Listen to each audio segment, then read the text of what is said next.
এই টিপসগুলো যারাই ফলো করবে আশা করি তারাই পেজটাকে সুন্দরভাবে গ্রো করে নিতে পারবে। আসসালামু আলাইকুম সবাইকে। আমার নতুন আরেকটি লং ভিডিওতে আপনাদের স্বাগতম জানাচ্ছি।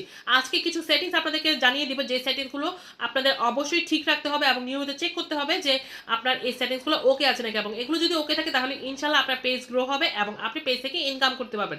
প্রথমে যে সেটিংসটির কথা বলবো সেটা হচ্ছে যে নেভার অটো প্লে ভিডিও। এই অপশনটা আপনারা অবশ্যই চেক করবেন। মিডিয়া অপশনে গিয়ে এই অপশনটা অবশ্যই অন করে দিবেন। এতে করে হবে কি আপনার ভিডিওগুলো নিজে নিজে প্লে হবে না। অনেক সময় দেখা যায় যে আমরা রিপ্লাই করতে গেলে আমাদের ভিডিওগুলো বারবার অন হয়ে যাচ্ছে, এতে করে কিন্তু আমাদের এঙ্গেজমেন্ট কমে যাওয়ার সম্ভাবনা থাকে। সো এই জিনিসটা আপনারা অবশ্যই অন করে দেবেন। দ্বিতীয় একটা খুব খুব খুব গুরুত্বপূর্ণ জিনিস, যেটা কিনা আপনাদের অনেকেরই আমি দেখি যে এই যে ভুলটা আপনারা করে থাকেন, সেটা হচ্ছে যে অন্য কেউ যখন আপনাকে একটা পোস্ট টেক করে সেই পোস্টগুলো আপনার টাইম লাইনে এসে থাকে। এই জিনিসটা কিন্তু খুবই বিব্রতকর, এবং সবচেয়ে মারাত্মক ভুল যেটা হয় সেটা হচ্ছে যে অন্য কেউ যদি কোনো ফেসবুকের রুলস অমান্য করে কোনো পোস্ট করে, যেমন রক্তমাখা ছবি বা কাটাকাটি বা গোলাগুলির ছবি শেয়ার করে, এবং সেই ছবিটা যদি আপনাকে ট্যাগ করে এবং সেই ছবিটা যদি আপনার টাইম লাইনে থাকে, তাহলে কিন্তু তার প্রোফাইলে যেমন ভায়োলেশন আসবে, সাথে সাথে কিন্তু আপনার প্রোফাইলে ভায়োলেশন আসবে। তো এই ধরনের সমস্যা থেকে মুক্তি পাওয়ার জন্য অবশ্যই আপনি রিভিউ অপশনটা অন রাখবেন। সেটিংস অপশনে গিয়ে কিন্তু রিভিউ অপশনটা পেয়ে যাবেন, সেই রিভিউ অপশনটা অবশ্যই অন করে দেবেন, ট্যাগ রিভিউ।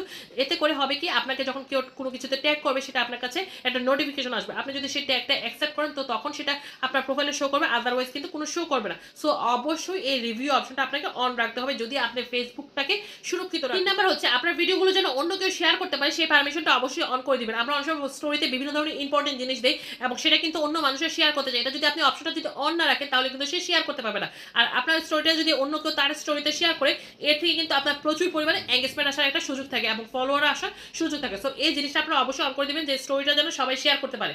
এবং আরেকটা মোস্ট ইম্পর্টেন্ট জিনিস হচ্ছে, অনেকেই বলেন যে আপু আমার পেজ সার্চ করলে কেউ খুঁজে পায় না, আমার পেজটাকে মেনশন করতে পারে না। এটা কেন হয়? এটা হচ্ছে হয় আপনারা যদি এই পেজ সার্চ অপশনটা বন্ধ করে রাখেন। এই অপশনটা সবসময় মোটামুটি অনই থাকে, তারপর আপনারা একবার চেক করে নেবেন যে এই জিনিসগুলো অন আছে নাকি। সার্চ ইঞ্জিনের এই জিনিসগুলো যদি অন থাকে, তাহলে যে কেউ আপনার পেজটা সার্চ করে খুঁজে পাবে, যে কেউ আপনার পেজটাকে সহজে ট্যাগ করতে পারবে, মেনশন করতে পারবে। তো এই জিনিসগুলো আপনারা অবশ্যই খেয়াল রাখবেন, আপনার পেজের এই জিনিসগুলো ঠিক আছে নাকি। এই জিনিসগুলো যদি ঠিক থাকে, তাহলে আপনার পেজটা ইনশাল্লাহ অটোমেটিক গ্রো হবে।